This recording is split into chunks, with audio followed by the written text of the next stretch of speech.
Yo, what's going on? It's Drunky and welcome back to Drunky Indie. In this video, we step into the shoes of Hollywood royalty as we crash land into the ocean and channel our inner Tom Hanks as we struggle to survive in the newly updated Stranded Deep. Our goal here on Buy or Skip is that by the end of this video, you'll have my opinion on enough information to know if you should buy or skip Stranded Deep.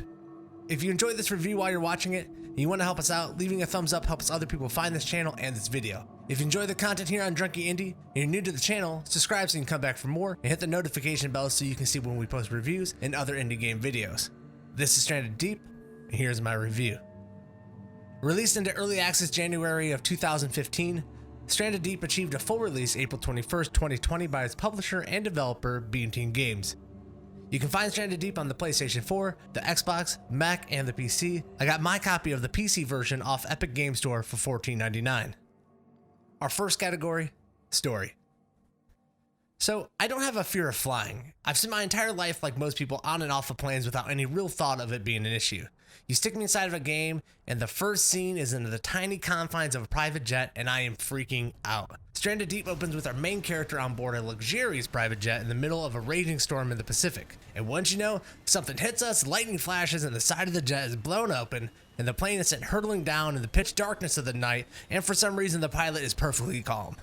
Once you wake up in the ocean, and you swim out of the plane, you see your raft, and once you reach it, that's really the end of the story that Stranded Deep is setting up for us. It's a great intro for a survival game. It's setting the stakes and places you into the setting of the game without shoehorning some weird storytelling on top of you. Of course, like most survival games, the story is actually being told through your actions as you play the game. Every new island you reach is an opportunity to meet the perils of snake bites and vortex, or finding sunken treasure on a boat that's just off the edge of the island. The story of Stranded Deep is just enough to satisfy your needs for it without feeling like they're overreaching or even trying to tell you too much. With the peril of flying private set, let's move on to our next category with graphics. I'm honestly kind of blown away at how good this game looks.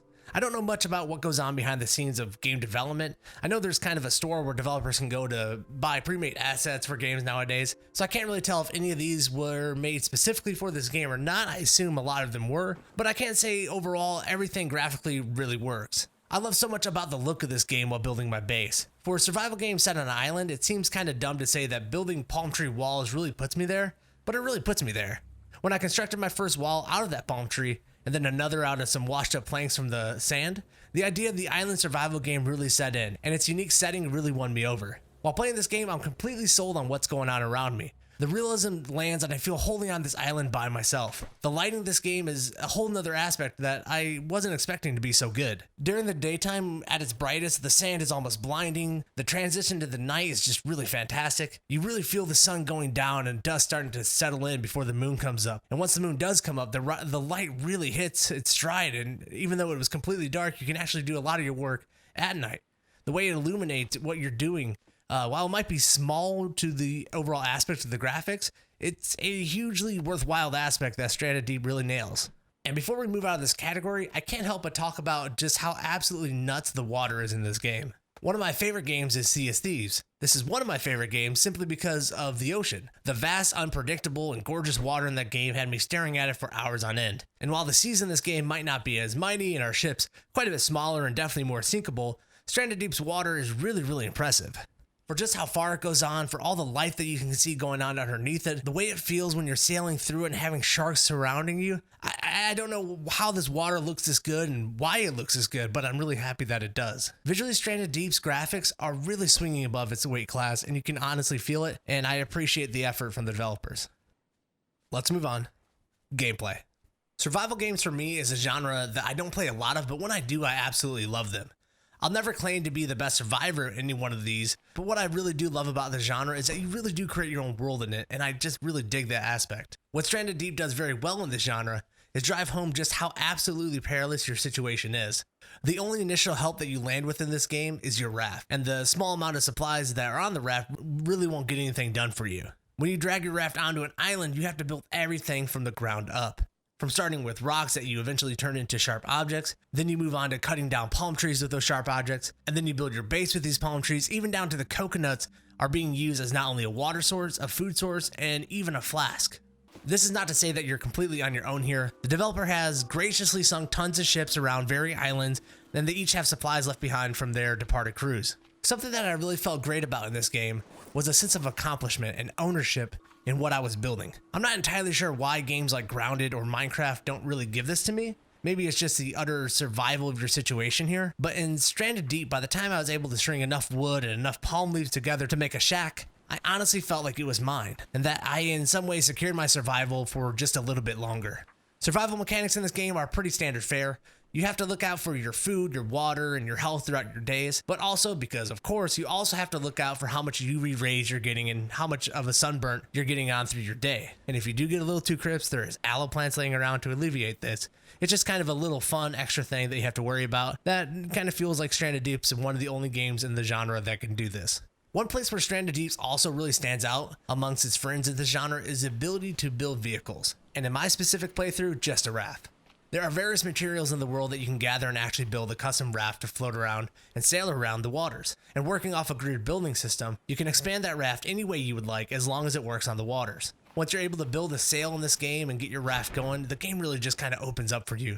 Islands that would take almost a full day to kind of get to, you can get there extremely fast now. Additionally, and I haven't gotten there yet in my playthroughs, but there's also aerial vehicles in terms of gyrocopters that will get you around the game. I can only imagine how fast and what's possible once you get those. Overall, I think what really strikes me about Stranded Deep is that on the surface, it's just basic things that stitch together a survival game. But once you begin to play it for a length of time, you begin to see the depths of the crafting system inside of the game, and you'll need all of it as you attempt to island hop and survive from day to day. Our next topic, sound. If there's a place where this game kind of feels like it turned in a B or B plus paper, it would probably be with the sound. The soundtrack in Stranded Deep isn't bad by any measures. It's a satisfying score that lets you kind of focus on the work at hand. And while this is a good thing, I just know I've heard other soundtracks in survival games that did this a lot better. There's just nothing all that special here. Additionally, the sound effects in this game are kind of right down the alley also. They feel like they're store-bought, and I'm probably vastly uninformed at how many game sounds I hear all the time that are store-bought off the shelf. But I swear to God, one of the mini sound effects for this game is legitimately the exact swoosh sound that you hear all the time on YouTubers with vloggers changing scenes or a gaming news channel putting up something to show you the whew. The sound isn't going to kill this game by any means, but it's not going to help it stand out either in the genre. It's just adequate. Our final category, replayability. At the time of this recording, I'm on my third build of Stranded Deep. This game has a pretty sharp learning curve in my opinion. My first run went about as good as if for some reason I was ever rich enough to fly private over the Pacific Ocean and then survive a crash. My second run, I had my bearings and I knew what I wanted to do in the game. I felt a little bit better about it. But then again, it went about as good as if for some reason I was ever rich enough to fly private over the Pacific Ocean, survive the crash, and then step on a poisonous coral or get bitten by a poisonous snake. It wasn't good at all. Now, my third run, I'm actually starting to love this game and just how kind of different it feels every time I've gone through it so far. Everything's working out. I haven't gotten bitten. The coral, it hasn't stung me and just destroyed my run. It's been good. I actually feel like I'm learning stuff. And like most survival games, it feels like you can come back to this time and time again and never really build the same way twice. There's enough randomness to what you find on sunken ships that lets you go down different build paths for your base and for your vehicles every time you play. Additionally, there are more modes in this game that are roguelike in nature, and you can go further and further out from your initial island and you never run out of new islands to explore. Each new one being randomized in what kind of loot it has and what monsters are there and what kind of vegetation you can harvest. This game just has a ton of depth to it, and there's a lot of random encounters and just enough crafting to let your creativity run wild and let it be endlessly replayable. Buy or skip Stranded Deep. It's no secret that the survival genre kind of feels like it's starting to fill up and fill up fast. When thinking about what can be done in this genre, I'm a bit hard-pressed to find anything new where survival games can go. There are survival games that actually have dinosaurs inside of them. But one thing I can see happening is that developers start creating survival games that really start to set a tone and emotionally get you there where other games in the past wouldn't. I feel like the development team at Beam Team Games made me feel more isolated than I ever have in any survival game yet. So if you're looking for a solid survival game with deep crafting and a unique opportunity to be a castaway, then I think you should buy Stranded Deep. All right, that is it for Stranded Deep's review. I hope it helped you make a decision on whether or not you're going to buy or skip Stranded Deep. If you guys are new here to the channel, make sure you leave a subscription on your way out. Hit the notification bell so you can see when we post our weekly reviews and some of our indie gameplay here on Drunky Indie. Here is some of the other stuff that we've been doing on YouTube as of late. Boop and all this stuff. So make sure to check everything out if you want some more Drunky content in the Drunkyverse. All right, see you guys next week. Bye, everyone.